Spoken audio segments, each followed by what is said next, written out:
Chers frères et sœurs, dans le Seigneur, je vous salue tous dans le nom puissant de notre Seigneur et Sauveur Jésus-Christ. C'est l'heure de notre émission, les sacrificateurs de Jésus-Christ. Bien-aimés, toute année durant, nous avons prié, nous avons intercédé pour le Congo RDC. Nous rentrons dans une nouvelle année avec une nouvelle perspective.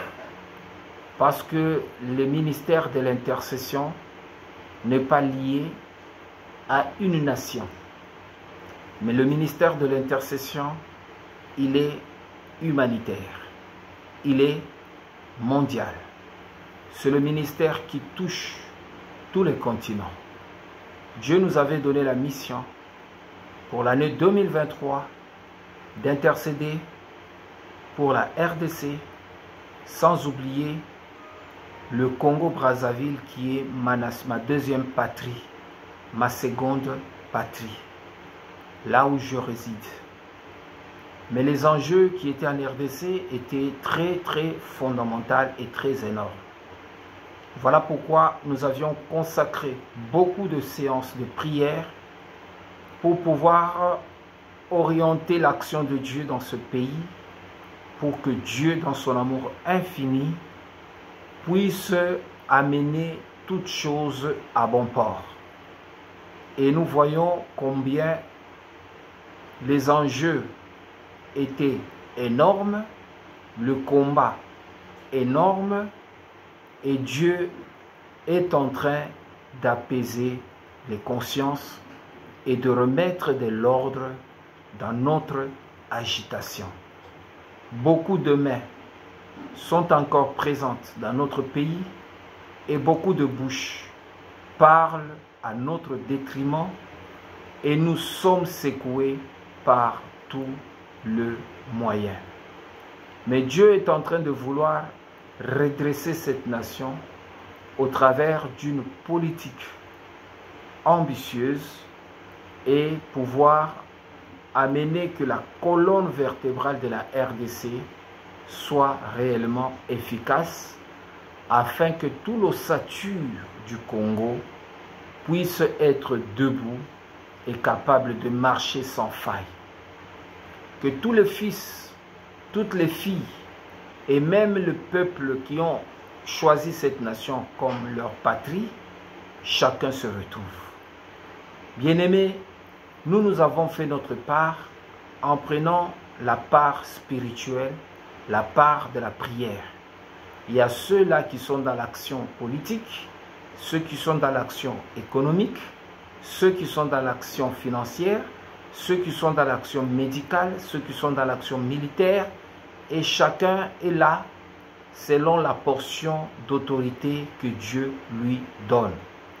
Mais nous, en tant que peuple, nous avons la seule mission, c'est d'aimer d'abord notre Dieu, d'aimer notre nation, d'aimer nos dirigeants, de le soutenir et d'aimer faire le bien pour notre peuple. C'est-à-dire nous aimer entre nous-mêmes. Bien-aimés, le combat, c'est quelque chose de permanent. Nous ne pouvons pas nous dire que nous sommes satisfaits ou nous avons réussi. Parce que la réussite ou l'échec sont deux têtes d'une seule médaille. Lorsque on réussit quelque chose, c'est qu'on la voit, la réussite, comme une face d'une médaille. L'échec se trouve de l'autre côté.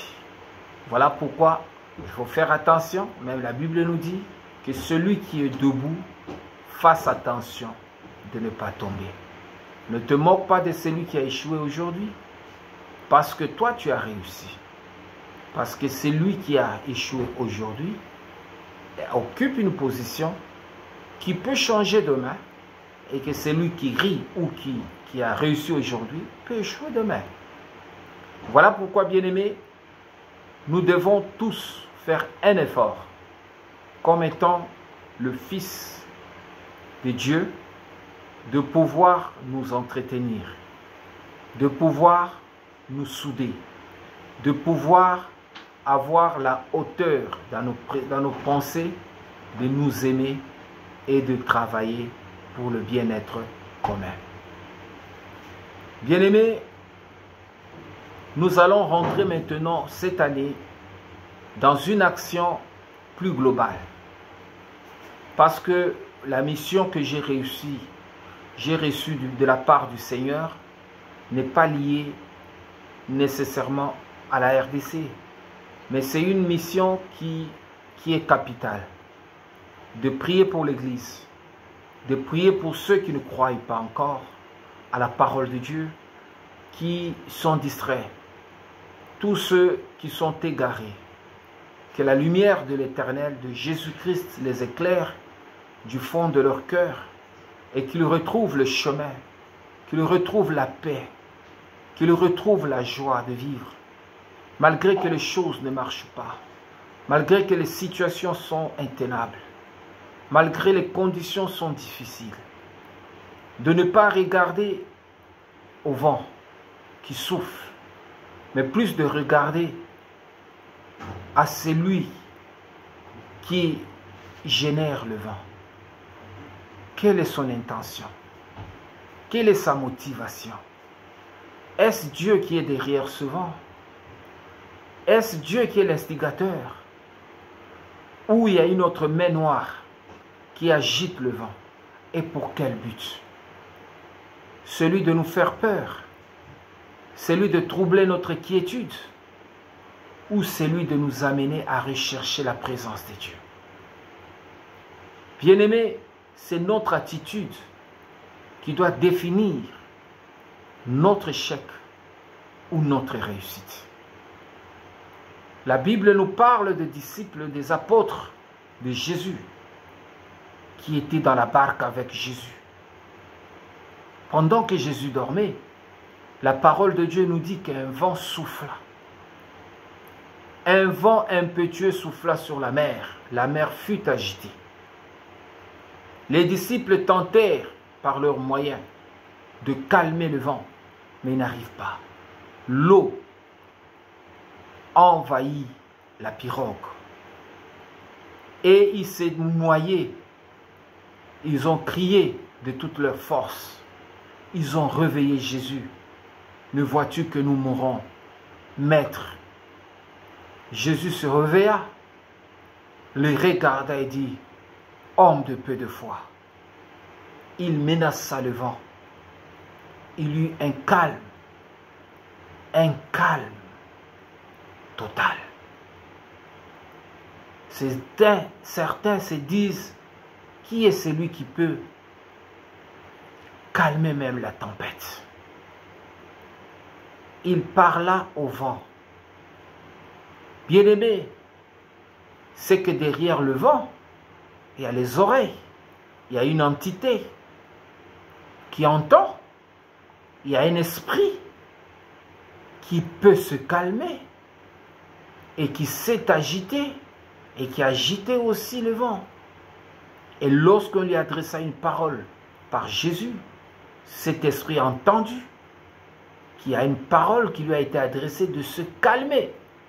Et lorsque l'esprit se calma, le vent aussi se calma.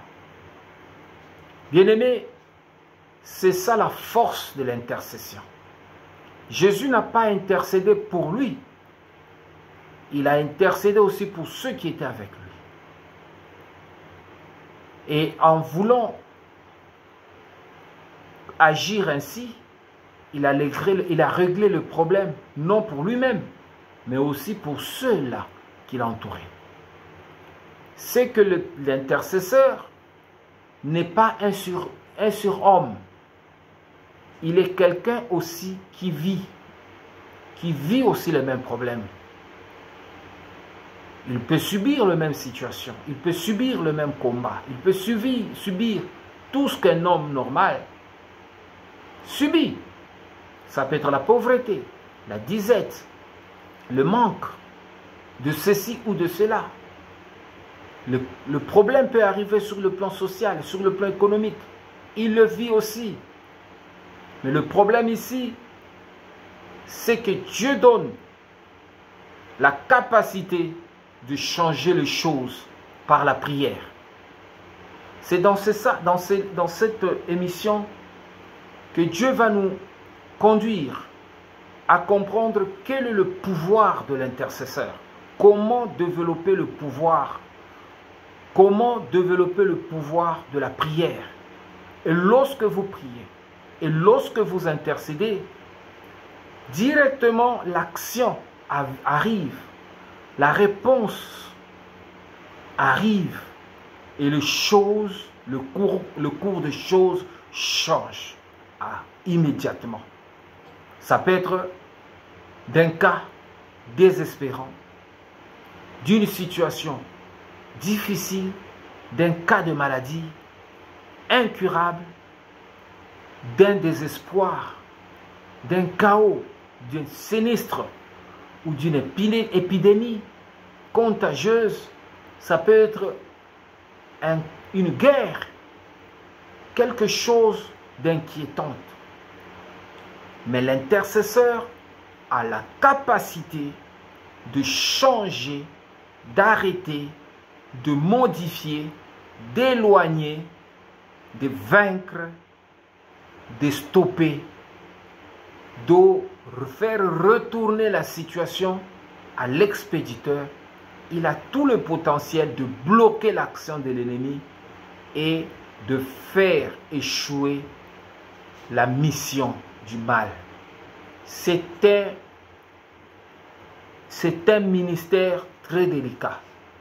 C'est en ça que nous voulons, bien aimés, tous comprendre que si nous vivons les choses négatives au quotidien et que nous n'avons pas le moyen de changer cela, cela ne vient pas de Dieu.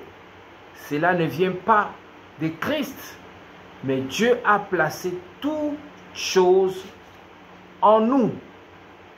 Il nous a donné tout le moyen, même de changer les choses sur le plan moral, physique, spirituel, politique, économique, financier, éducatif, militaire, dans tout le domaine de la vie de l'homme. Bien-aimés, la connaissance nous donne le pouvoir. Lorsque notre connaissance est limitée, notre pouvoir aussi d'agir, d'action, de changer les choses sera limité. Voilà pourquoi la parole de Dieu est très, très fondamentale. C'est ici, bien-aimés, de vous faire comprendre, selon la grâce de Dieu, que le ministère de l'intercession, c'est parmi les ministères qui est exercé jusqu'à présent au ciel, en dehors du ministère de la louange, de l'adoration. En fait, ces deux ministères sont inclus dans un seul ministère, qui est le ministère de la parole. Parce que la parole, elle est parlée, c'est qu'on dit l'oracle, ainsi dit l'Éternel, par la prophétie, révélée à ses prophètes, à ses serviteurs. Dieu parle, comme la Bible nous dit, tantôt d'une manière ou d'une autre. C'est la parole que Dieu prononce dans une prédication. Ça peut être une voix audible, ça peut être par les signes, le prodige, les miracles. Le langage de Dieu est fait par la parole.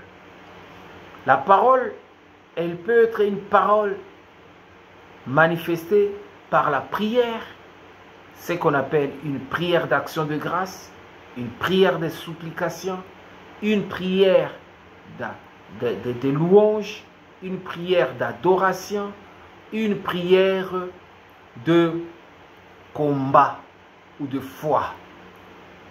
Mais la prière, elle peut être aussi chantée. Parce que la prière, la parole de Dieu peut être chantée. Ce sont des cantiques de louange, d'adoration. Bien-aimés, c'est que notre vie spirituelle est liée à la parole. Lorsque nous vivons la parole de Dieu, lorsque nous exerçons la parole de Dieu dans notre vie, cette parole va prendre forme. Cette parole prend la forme de la foi qu'elle manifeste. Lorsque nous orientons notre parole vers la maladie, vers le malade est guéri. Lorsque nous orientons la parole vers le paralytique, l'aveugle ou n'importe qui se trouve dans une impasse, le démoniaque, la parole agit et apporte la solution. C'est de la même manière que lorsque nous sommes dans le manque, nous manquons l'argent, la parole peut nous révéler où nous pouvons trouver l'argent. Ça peut être une pensée que Dieu peut te communiquer, ça peut être une action spirituelle que tu pourras faire à l'instant même et tu verras quelqu'un te survenir à tes besoins par le moyen matériel. Jésus l'avait démontré lorsqu'on demandait de payer la dîme du temple. On lui a posé la question, est-ce que tes serviteurs payent-ils la dîme du temple? Jésus, il a dit, on l'a demandé à Pierre et ses disciples, il a dit non, le maître ne paye pas la dîme du temple. Et puis on est allé demander à Jésus. Jésus a dit, est-ce que les enfants de la maison du roi payent-ils l'impôt? Il dit non, ils ne payent pas. Mais afin de ne pas les scandaliser, il a donné l'ordre à Pierre d'aller à la ligne, c'est-à-dire d'aller à la mer et de prendre le premier poisson qu'il prendra, d'ouvrir la bouche, il trouvera l'argent dans la bouche du poisson pour payer pour lui et pour les apôtres. C'est ainsi que Pierre, sur cette parole, parce que c'est la parole qui a été prononcée par Jésus, et lorsque l'action est vers la parole, le miracle se fait. Et la bouche du poisson qui a été attrapé par Pierre avait au-dedans de lui une pièce de monnaie qui a servi à Jésus et aux apôtres de payer la dîme du temple. C'est que, bien-aimés, nous sommes aussi capables, en Jésus-Christ, d'exercer ce potentiel. Pourquoi? Parce que nous ne pouvons pas, en tant qu'intercesseurs, être surpris par le problème. Mais nous sommes appelés, par l'exercice de la parole, de résoudre chaque problème. C'est ici, bien-aimés, de pouvoir maintenant élever notre foi. C'est ici, bien-aimés, le temps de pouvoir orienter positivement notre action. De savoir que nous avons un potentiel très puissant. Nous avons une autorité capable de changer toutes choses. Nous ne sommes pas appelés à pleurer, à nous plaindre ou à regarder que notre délivrance viendra d'ailleurs. Bien-aimé, Dieu, par son Fils Jésus, nous a donné la parole. C'est ici, bien-aimé, notre foi. La Bible nous dit dans Apocalypse chapitre 12. La parole de Dieu dit ceci. Un grand signe parut dans le ciel. Une femme enveloppée du soleil, la lune sous ses pieds et une couronne de 12 étoiles sur sa tête. Elle était enceinte, elle criait, étant en travail et dans les douleurs de l'enfantement. Un autre signe parut encore dans le ciel. Et voici, c'était un grand dragon rouge, feu, ayant 7 têtes et 10 cornes, et sur ses têtes 7 diadèmes. Sa queue entraînait le tiers des étoiles du ciel, et le jetait sur la terre. le dragon se tint devant la femme qui allait enfanter afin de dévorer son enfant lorsqu'elle aurait enfanté. Bien-aimés, nous voyons ici deux signes qui nous montrent ici les choses qui sont en train de se manifester sur le plan spirituel. Ces choses sont apparues dans le ciel. Le ciel, pour nous, représente la dimension spirituelle, parce qu'il n'y a pas un ciel que tu peux toucher comme ça. C'est une dimension spirituelle. Quand nous vit que notre vie est cachée dans les lieux célestes, c'est un lieu qu'on ne peut pas définir comme on définit un lieu physique. Tu peux définir un marché par rapport à l'emplacement physique. Tu peux définir l'école par rapport à l'emplacement physique. Dis que tu vas à gauche, il y a une ruelle, tu tournes à droite et tu arrives au marché. Mais il n'y a pas un emplacement physique au ciel, là où tu peux dire que c'est là où sont cachées nos vies. Non, c'est une dimension spirituelle. Ces choses ne se voient pas, ça ne se décrit pas. On ne peut pas décrire un lieu céleste, c'est impossible. C'est une dimension qui est dans l'esprit.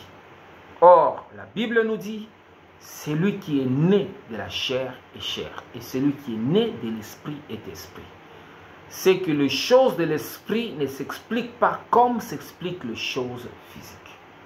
Voilà pourquoi Jésus pouvait dire dans l'Apocalypse, un jour est comme 1000 ans et 1000 ans comme un jour devant Dieu. C'est que le calendrier de Dieu n'est pas le même que le nôtre. Même au temps de la création, dans Genèse, la Bible nous dit au commencement Dieu créa le ciel et la terre. La terre était informe et vide, il y eut des ténèbres sur la terre. Et Dieu dit que la lumière soit et la lumière fut. Ce fut le premier jour. Et pendant ce temps, c'est au 4e jour que Dieu créa les luminaires, le soleil, la lune, les étoiles. Il sépara le jour pour que le soleil préside le jour et que nous puissions calculer le jour, le mois, les semaines, les années. Mais quel est le jour qui a été dit dans Genèse 1, après avoir dit que la lumière soit et la lumière fut, ce fut le premier jour. C'est quel jour? Par rapport au jour où Dieu a créé le soleil, la lune, les étoiles.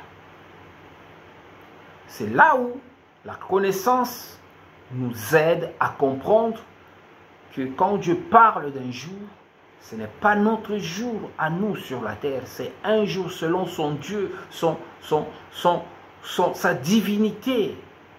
Et ce jour, ça peut être 1000 ans. Ça peut être quand il a créé la lumière, le premier jour là, après 1000 ans encore, il a créé, après 1000 ans encore, il a créé. Ça peut être là parce que devant Dieu, 1000 ans, c'est comme un jour pour nous. Dieu est infiniment grand, bien-aimé. Et lorsque nous commençons à rentrer dans la grandeur de ce Dieu, spirituellement, c'est là où notre esprit va s'étendre à comprendre le mystère du royaume. Ce sont des choses qui dépassent souvent notre entendement. Or, ici, la Bible est en train de nous expliquer qu'un grand signe, c'est que ce signe n'était pas petit. C'était un grand signe. Pourquoi Dieu a voulu parler par un grand signe? Parce qu'il a voulu faire comprendre au monde que ce qui est en train de se faire, d'apparaître aujourd'hui, ça définit, ça va vraiment définir le reste de l'humanité. Comment les choses vont s'opérer dans le jour à venir. Quand Dieu appelle quelque chose grand, c'est que c'est grand. Parce que c'est lui qui a dit un grand signe paru dans le ciel, c'est l'apôtre Jean qui a vu ça. C'est que ce n'était pas quelque chose de petit, c'est quelque chose qui était comme un vêtement trop grand. Il a vu comment ça le ciel était ouvert. Un grand signe parut dans le ciel. Une femme enveloppée du soleil. De quel soleil? C'est qu'il y a un soleil qui n'est pas notre soleil.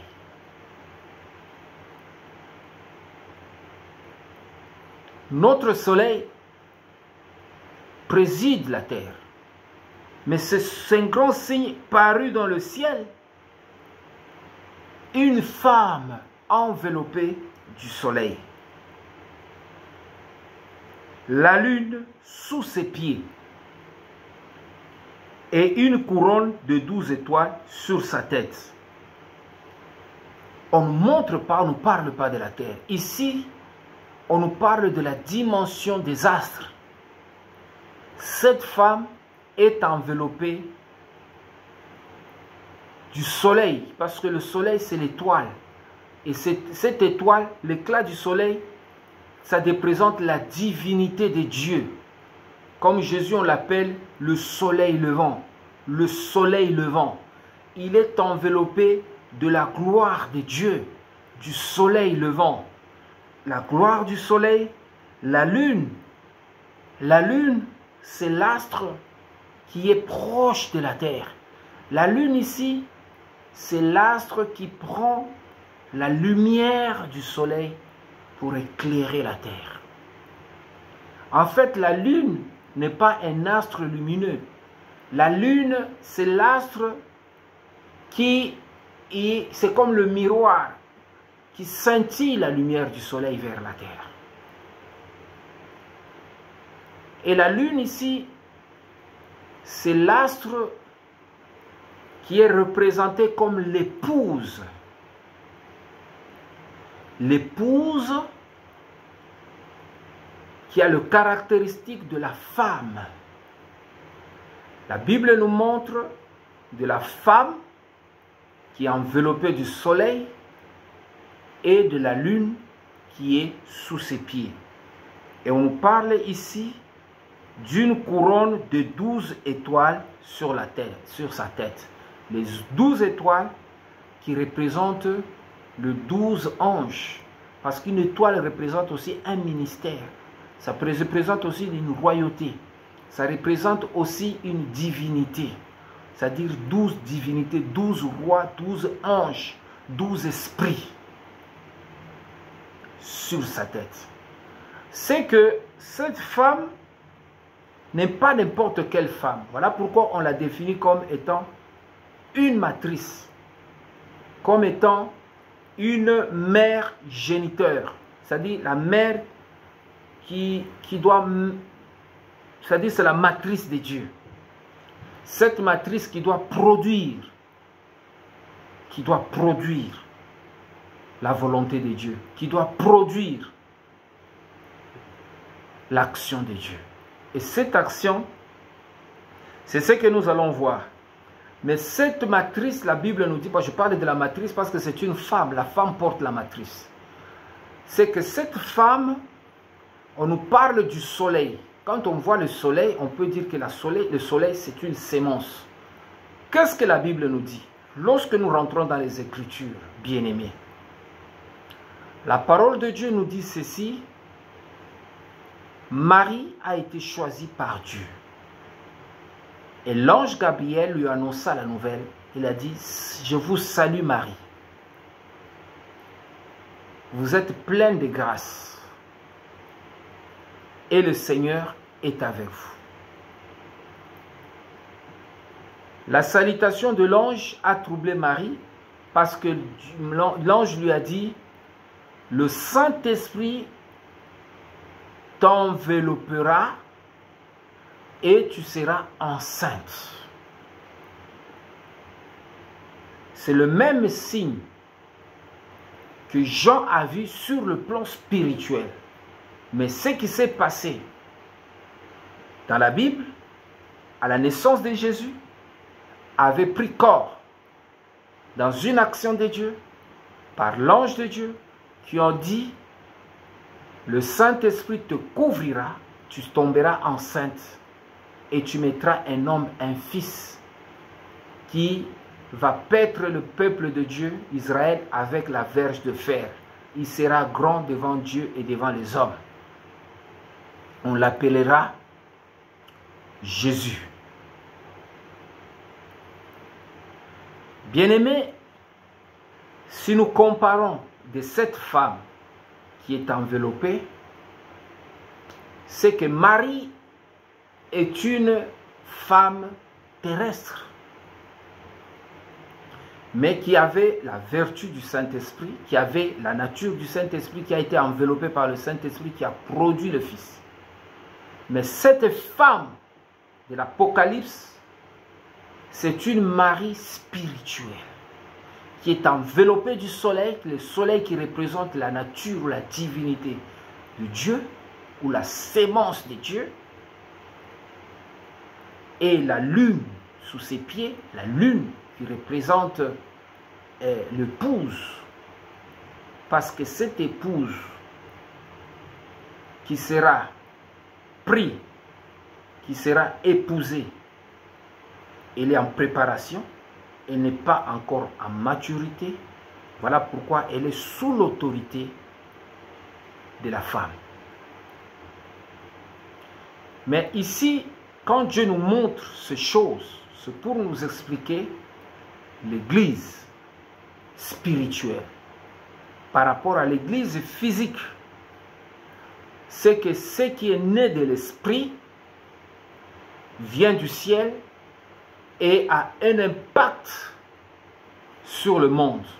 Parce que le monde que nous vivons n'est pas seulement physique, mais il est plus spirituel. Lorsque nous comprenons le monde seulement sur le plan physique, c'est que notre vue est opaque. Parce que le monde, c'est l'esprit. Voilà pourquoi on parle marcher selon l'esprit et vous n'accomplirez pas le désir de la chair. C'est-à-dire le monde, l'esprit du monde communique à l'homme des désirs. Là, c'est l'aspect maintenant autre. Voilà pourquoi, bien-aimés, l'intercesseur que nous sommes appelés à rentrer dans la divinité et à rentrer dans la profondeur du spirituel pour être capable de déceler, de comprendre, d'analyser, de vivre le surnaturel. La parole de Dieu nous parle ici que cette femme était enceinte et elle criait étant en travail et dans les douleurs de l'enfantement. Cette femme qui est enveloppée du soleil, la lune sous ses pieds, une couronne de 12 étoiles sur sa tête, était enceinte. C'est que ce n'était pas une femme naturelle, c'était une femme surnaturelle. Et l'enfant qu'elle portait n'était pas un enfant naturel, mais un enfant surnaturel. Si je peux m'arrêter ici, bien-aimés, pour que nous puissions prier, parce que nous rentrons dans une année nouvelle, et si on ne faisait pas les émissions, c'est parce qu'on devait continuer à intercéder dans l'anonymat, continuer à porter l'action dans la prière, mais tout en étant d'abord en dehors des médias. Mais aujourd'hui, nous devons comprendre qu'une chose, que chaque personne porte en lui les germes de Dieu. C'est que tout ce que tu possèdes en toi-même, le potentiel que tu as en toi, c'est ce qui définit comme étant la gloire qui entoure ta vie. La lune qui est sous tes pieds, c'est ce qui doit maintenant éclairer, c'est ce que tu dois maintenant, qui doit refléter ce que tu es. La lune reflète la gloire du soleil. Or, chacun de nous reflète la nature véritable par ce qu'il produit. par ce qu'il fait. Or, il y a les choses que nous produisons physiquement, mais il y a les choses que nous devons produire d'abord spirituellement.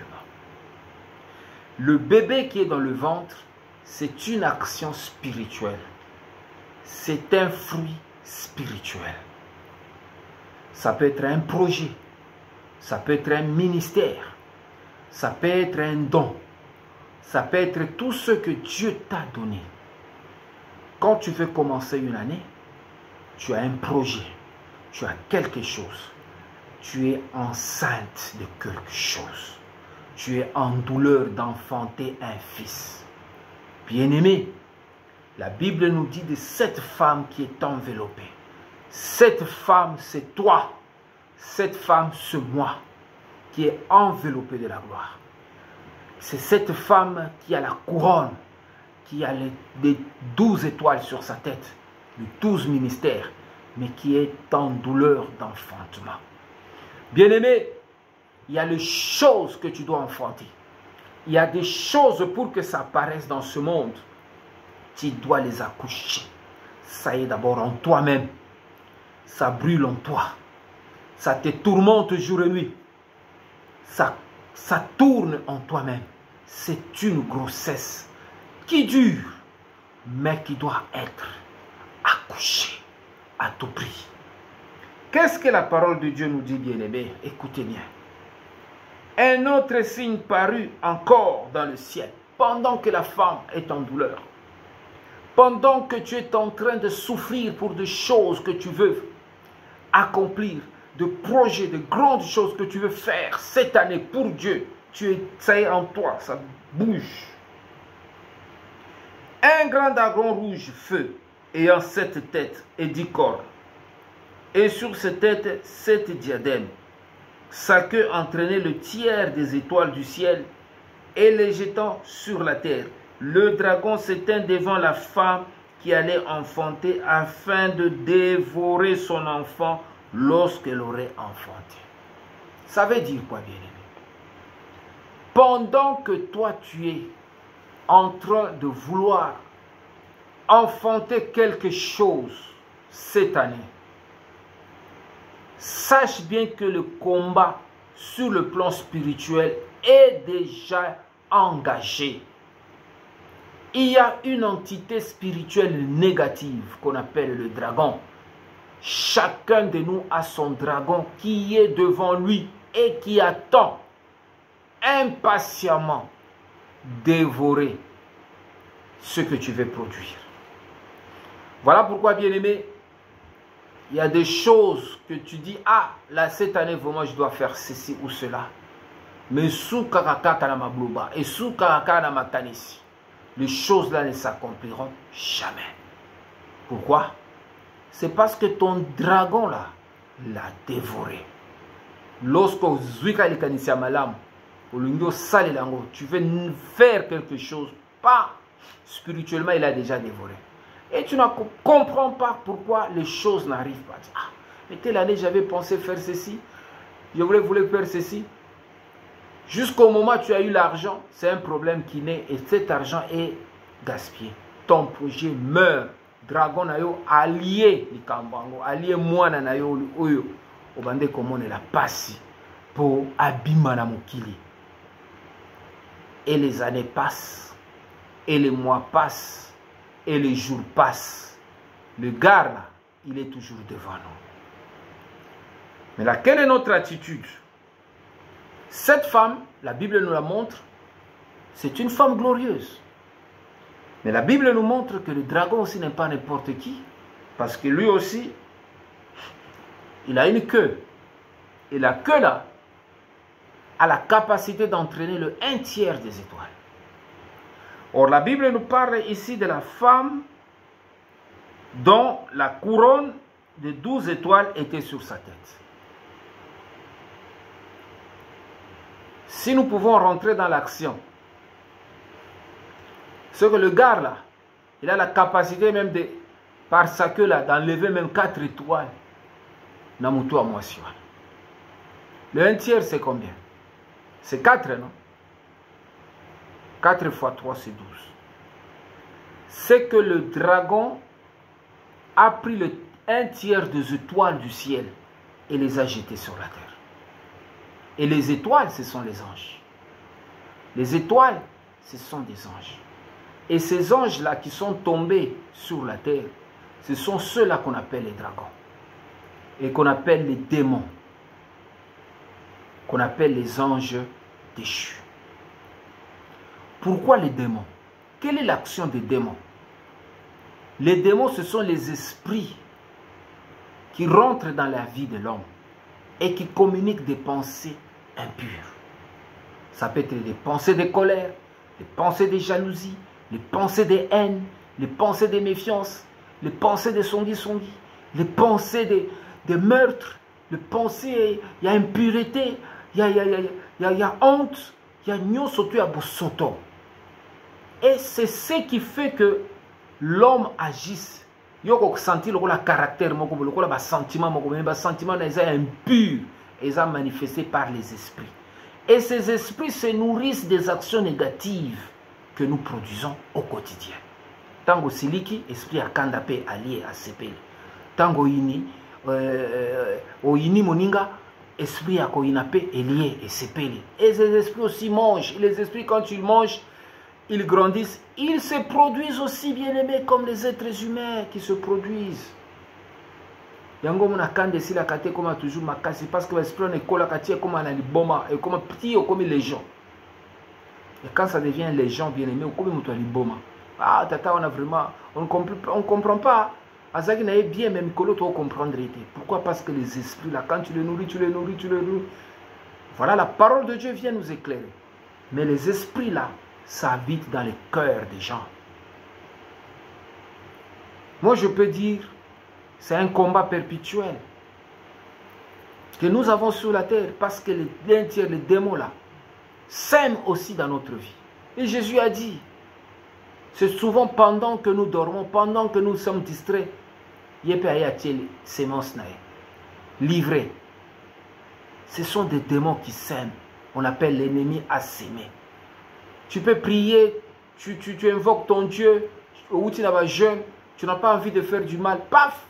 Moindre distraction, paf, à s'aimer le comment, paf, tu sens quelque chose commence à te... Et pourtant, je viens de prier, je ne voulais même pas faire ceci. Mais c'est comme ça, nous sommes dans le monde, bien-aimés. Mais ici, la parole de Dieu, je veux vous retenir, bien-aimés, c'est que si nous n'arrivons pas à produire, c'est qu'il y a un dragon qui dévore. Le rôle du dragon, chaque fois qu'il voit, nous sommes enceintes de quelque chose. L'enceinte de Dieu. Nous voulons produire quelque chose pour la gloire de Dieu. Bien-aimé, il y aura toujours ce dragon qui va se tenir devant toi pour chercher à dévorer tout ce que tu veux produire de bien dans ce monde.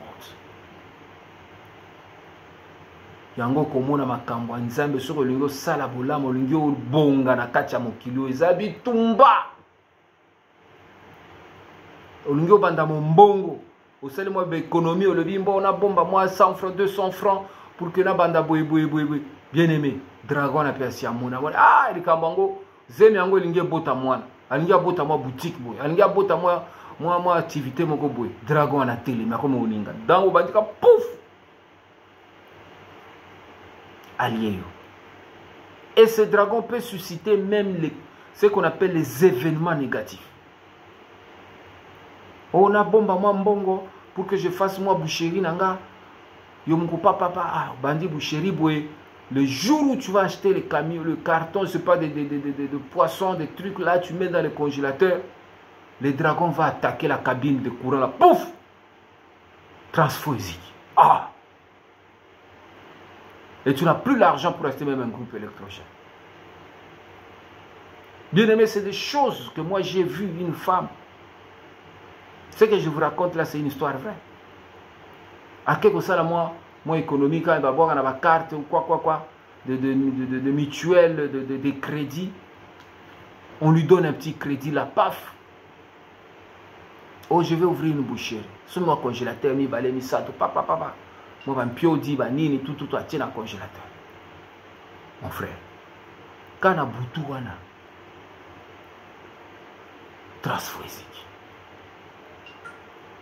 Or, avant, le transfo. Pour l'arranger, il fallait pas me mango bazong ça on a Kinshasa. On devait rebobiner à Kinshasa, ça faisait 1 mois. Et 2 jours déjà, biloko comme déjà la femme, la kaboli, biloko tout à l'élite. C'est ce qu'on appelle, c'est-à-dire le dragon est animé d'une méchanceté hors norme. Vraiment, tout est difficile parce que chacun a son dragon. Quand tu n'arrives pas à vaincre ton dragon,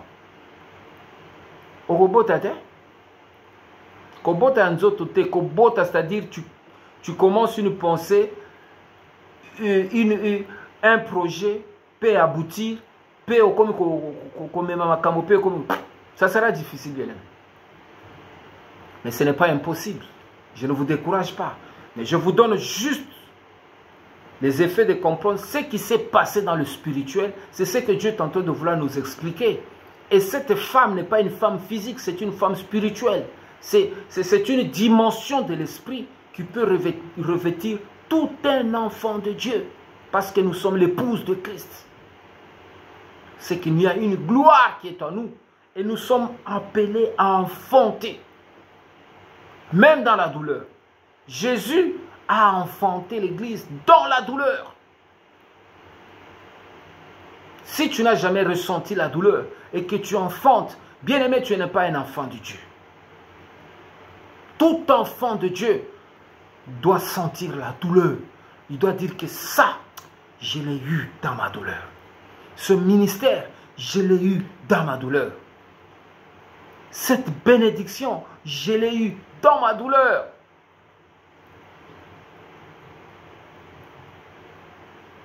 Bien-aimé, Samuel a été enfanté dans la douleur. Mais si toi, tu ne ressens aucune douleur et tu prospères, mais si tu n'as pas un dragon, donc tu n'es pas un enfant de Dieu. Tu n'es pas un fils de Dieu, bien-aimé. Tu dois te poser des questions. Tout enfant de Dieu doit avoir un dragon. Oso sentir force, non oso télémélayo. Oso lukako salabo, pouf, force on appelle combattre et lia et lokonayoana et avaler ango. Nous devons maintenant prier, bien-aimé. Nous devons dire à Dieu de nous donner la force d'enfanter. Qu'est-ce que la Bible dit? Au verset 5, la Bible dit, « Elle enfanta un fils qui doit paître toutes les nations avec une verge de fer, et son enfant fut levé vers Dieu et vers son trône. » Bien-aimés, tout ce que nous allons enfanter, selon la volonté de Dieu, ne restera plus sur la terre, va être élevé. Yango mona mongura ko banda ko combattre ango te parce que nzambe asi amatisi yango likolo. Nzambe mo vous la protecteur et eloko wana parce que uti na douleur.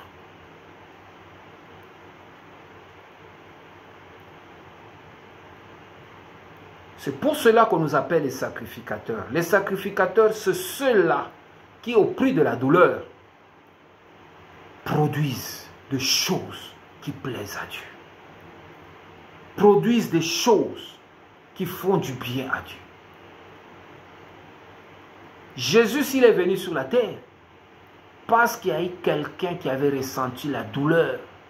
La Bible nous parle d'Abraham, que Dieu a dit, offre-moi ton fils, le fils unique, celui que tu aimes.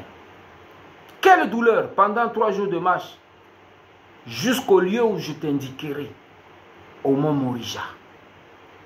Cet homme, ce vieillard, il a marché pendant 3 jours, il se disait, Seigneur, est-ce que c'est toi ou c'est pas toi? Heureusement qu'il n'avait pas dit à sa femme. S'il avait dit à sa femme, n'a évité, peut-être histoire, totanga ki, totanga makamususu. N'a évité Sarah linga ki asala Abraham.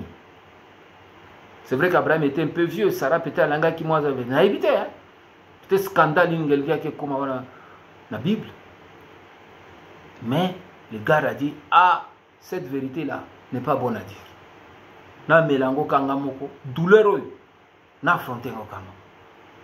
Abraham est devenu comme cette femme enveloppée de la gloire de Dieu et qui était en douleur d'enfanter quelque chose. C'est de ça que Jésus est en train de nous parler. Ce n'est pas une femme, Marie. Bien aimé, les choses spirituelles, il faut les comprendre avec une dimension spirituelle. C'est la douleur que tu dois ressentir lorsque Dieu te donne une parole.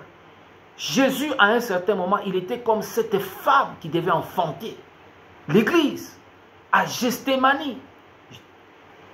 Il a ressenti la douleur. La Bible nous dit qu'il a commencé à intercéder. Même la sueur de son front devient comme le grumeau de sang. Tout ça parce qu'il devait lutter contre la mort. Dragon a lui à télémédé. Pour aller kaka. Il essaie un peu de se battre. Il dit, Père, éloigne de moi cette coupe. Mais que ça ne soit pas ma volonté, mais que ta volonté. Jusqu'à la croix. Vous savez, quand Jésus a enfanté l'église, c'est lorsqu'il a prononcé le mot pardon. Lorsque Jésus a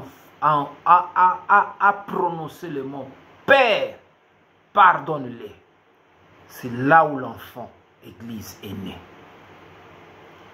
Ce pardon n'était pas prononcé dans la joie. Ce pardon était prononcé après avoir dit, Père, Père, pourquoi m'as-tu abandonné? En proie aux douleurs. En proie aux douleurs. Il pouvait même demander vengeance comme Abel. Mais il a crié plus fort qu'Abel dans la douleur. Dans la douleur, Abel avait crié vengeance. Son sang a crié devant Dieu. Vengeance. Mais dans la douleur, Christ a produit l'Église par le pardon.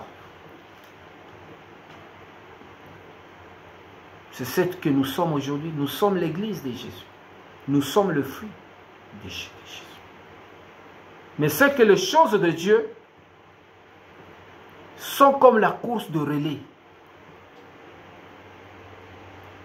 Celui qui est l'épouse devint l'époux. Et celui qui est l'époux, Dieu peut le rendre épouse. Jésus est l'époux. Mais pour l'Église, il était comme la femme devant son père qui est l'époux. Il a reçu la sémence de son père qui est la parole. Et cette parole l'a conduit jusqu'à la croix. Et il a déclaré cette parole par une déclaration prophétique. Père, pardonne-le. Et l'Église est née. Cette Église, c'est nous les païens. Nous avons reçu le pardon. Nous sommes comme les enfants qui sont nés et qui sont appelés à la gloire. C'est qu'on dit que nos vies sont cachées dans le lieu céleste. Dieu nous a appris à cacher nos vies dans le lieu céleste. Mais tout en étant sur la terre. Mais en même temps, nous sommes le fruit, comme le fruit aussi peut posséder la sémence. Et cette sémence peut produire l'arbre. Et l'arbre peut produire le fruit. Je ne sais pas si vous comprenez bien. C'est que dans les choses spirituelles, il n'y a pas de limite. Il n'y a pas de barrière définitive pour dire que non, toi tu es époux, toi tu es épouse, toi tu... Non, non. Ça dit c'est des rôles. Il n'y a que Dieu lui-même qui ne peut pas jouer le rôle de l'épouse. Parce que lui, il reste l'époux. Mais Jésus a joué le rôle de l'épouse.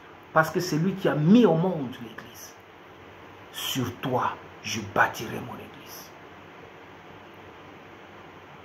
Il a enfanté l'Église dans la douleur.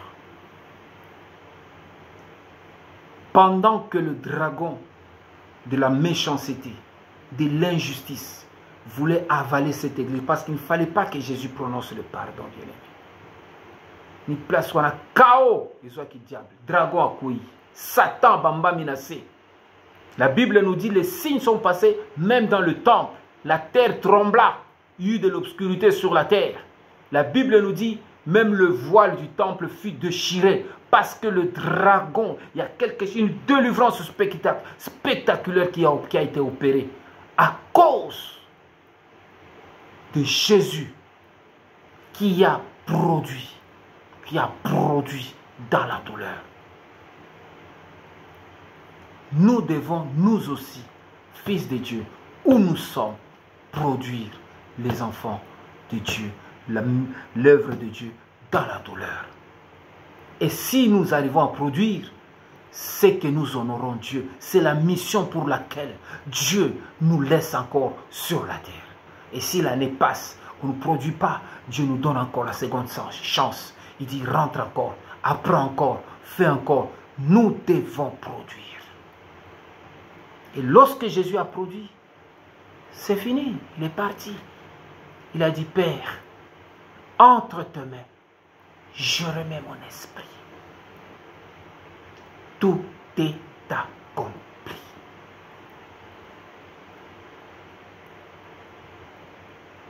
Nous allons prier.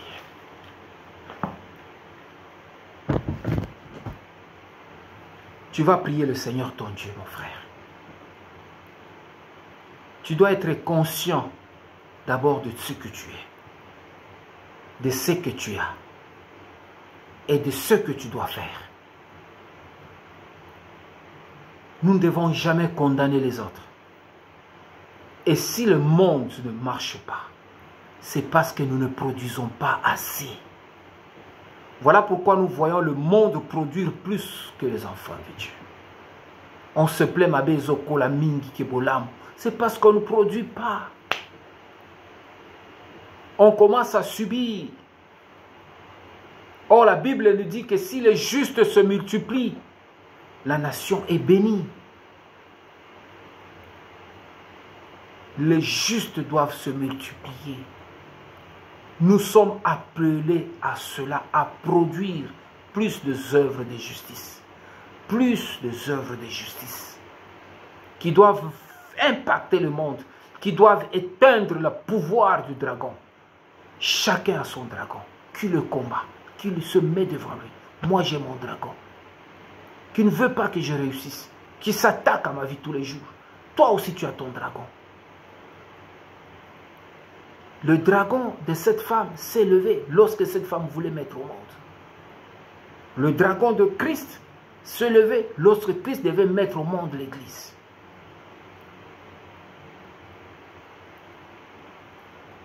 Le dragon des apôtres se sont levés lorsque les apôtres devaient recevoir, lorsque Pierre devait recevoir et ouvrir le ciel par la prière pour que le Saint-Esprit descende, la Pentecôte descende, c'était par Pierre. Le dragon lui a s'est levé pour qu'il puisse régner Jésus. Vous savez, régner c'est quoi? C'est comme avorter. Si tu renies la grossesse, tu renies la douleur que Dieu te donne, tu avortes, en quelque sorte. Et que lorsque tu avortes, il a fallu que le semeur revienne 3 fois pour s'aimer encore l'amour. Parce que tout enfant qui doit naître de Dieu, toute œuvre qui doit naître de Dieu, doit être toujours l'œuvre qui naît dans l'amour. Pierre, m'aimes-tu plus que les autres? Oui, maître, je t'aime. Pierre, m'aimes-tu plus que les autres? Oui, maître, je t'aime. Paie mes brebis. M'aimes-tu plus que les autres? Là, il a compris qu'il avait avorté. Parce que ce que l'ingé mobile ou qui a avorté Zébinaïti.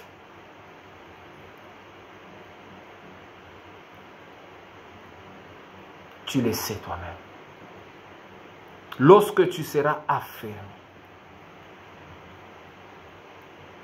dans l'amour, dans la souffrance, dans les douleurs, on ne s'affermit pas dans le restaurant bien-aimé. On ne s'affermit pas. Même un enfant pour faire le premier pas, bien-aimé, c'est douloureux, il tombe. Jusqu'à s'affermir, à mettre le deuxième pas, jusqu'à ce qu'il aura commencé à courir. C'est alors que tu affermiras les autres. il faut produire. Bien-aimés, cette année 2024, c'est l'année de la production. Chacun de nous doit produire quelque chose pour Dieu. Tu ne dois plus terminer une année comme ça sans rien. Tu reçois seulement les enseignements. Tu vas à l'église, on te prêche. Mais qu'as-tu produit? Qu'est-ce que tu as produit? Tu dois être plus fort que ton dragon maintenant. Tu dois les détruire, tu dois les combattre. Tu dois produire. Il va chercher à anéantir tes œuvres, mais tu dois le produire. Nous allons prier le Seigneur. Tu vas demander à Dieu de t'ouvrir l'esprit, de te montrer les enjeux de ta vie, de te montrer la gloire qu'il t'a donnée, de te montrer ce que tu possèdes de spirituel. Et ce qui fait que l'ennemi envie, c'est le fruit que tu veux produire sur la terre. Le diable, le dragon, n'aime pas la production de Dieu sur la terre. Mais sans la production de Dieu sur la terre ne sera pas éclairée. Tu vas dire, Seigneur, donne-moi la force de produire, d'aller jusqu'au bout avec cette grossesse, quel que soit le dragon qui se lève devant ma vie. Cette année, qui veut m'empêcher à produire le fruit de mes entrailles, qu'il ne arrive pas à m'atteindre, qu'il n'arrive pas à m'atteindre, quelle que soit sa rage, quelle que soit son énergie, son potentiel, ses forces, ses manigances, qu'il n'arrive pas à m'atteindre, qu'il n'arrive pas à m'atteindre, que cette année, je sois capable de produire selon la nature de ma grossesse, selon la nature de ma grossesse. Ô Dieu Tout-Puissant, par ton Fils bien-aimé Jésus, que je me renseigne, que je m'instruise de ce que les autres ont fait avant moi et que je sois capable d'aller jusqu'au bout pour produire. Que cette année soit une année de produire le fruit de mes entrailles. Seigneur, je te prie que tout dragon de ma vie qui se lève contre moi pour m'empêcher, pour m'ôter le fruit de mes entrailles, échoue au nom de Jésus. Échoue dans ses manigances, échoue dans ses tentatives, échoue, qui n'arrive pas, Seigneur notre Dieu. Que ce soit sur le projet que j'ai fait pour toi, ô Dieu, le projet que j'ai fait, Père éternel, pour agir, que ce projet arrive à maturation et qu'il soit manifesté dans le monde physique, qu'il produise, que rien ne puisse s'arrêter, que rien ne soit avorté avant terme dans ma vie cette année, que j'aie le courage, la force capable de pouvoir, Seigneur notre Dieu, aller jusqu'au bout et de produire. Seigneur, donne-moi la force. Dis à Dieu de te donner la force, bien-aimé. De supporter les douleurs, de supporter les moqueries. Jésus a supporté les moqueries. On a craché sur lui. On a mis une couronne d'épines sur sa tête. On lui a dit, toi qui as sauvé plusieurs, pourquoi tu ne te sauves pas toi-même? Il a regardé toutes choses avec regret. Il a demandé de l'eau, on lui a donné le vinaigre. Oh! On lui a même percé le côté, bien-aimé. Il a été flagellé. Il a été secoué. Il a été menacé. On a mis le croix, le clou dans ses pieds, le clou dans ses mains. Oh, il a souffert. Mais il a pardonné. Il a produit l'enfant pardon qui est l'Église. Cet enfant qui est né dans la douleur. Cet enfant qui est né dans la souffrance atroce. Cet enfant, c'est toi et moi. Aujourd'hui, nos vies sont cachées dans le lieu céleste. Personne ne peut nous toucher sans la volonté de notre Père. Oui, personne ne peut nous toucher sans la volonté de Dieu. Mais nous sommes le fruit de la douleur. Oh, si Jésus n'avait pas accepté cela, nous n'allions pas naître. À notre tour maintenant d'agir. Oh Père, donne-nous la force d'agir. Donne-nous la force, Seigneur notre Dieu, de pouvoir produire cette année 2024. Que cette année ne s'achève pas sans la production potentielle, sans le fruit qui doit être mis, Seigneur notre Dieu, dans ce monde. Et qui doit être, Seigneur notre Dieu, l'échantillon de la gloire. Merci, Seigneur notre Dieu, parce que tu nous donnes la force de vaincre le dragon de ma vie, de vaincre ce dragon qui s'élève, qui a la capacité de pouvoir entraîner le tiers des étoiles du ciel, les démons, pour me combattre. Mais ils me feront la guerre, ils ne m'atteindront point, parce que le Seigneur est avec moi. Merci, Éternel, pour la foi que tu m'augmentes, que tu me donnes en ce moment, ô Dieu, de pouvoir agir et de pouvoir manifester ton nom. Je te bénis, Seigneur, et je te rends grâce, car tu es le bouclier de la foi, l'étendard de la victoire, la solution à tous les problèmes. Merci pour la force que tu donnes à mon frère et à ma soeur, pour pouvoir maintenant, Seigneur, prendre conscience qu'il y a un dragon qui est élevé toujours devant nous, qui est devant nous, pour nous combattre jour et nuit, et pour nous barrer la route, pour que nous ne puissions pas produire. Cette année, nous allons produire par la foi, et nous produirons ce qui est utile pour la gloire du Seigneur Jésus. Que l'Éternel vous bénisse, que l'Éternel soit avec vous, dans le nom puissant de Jésus. Nous disons Amen.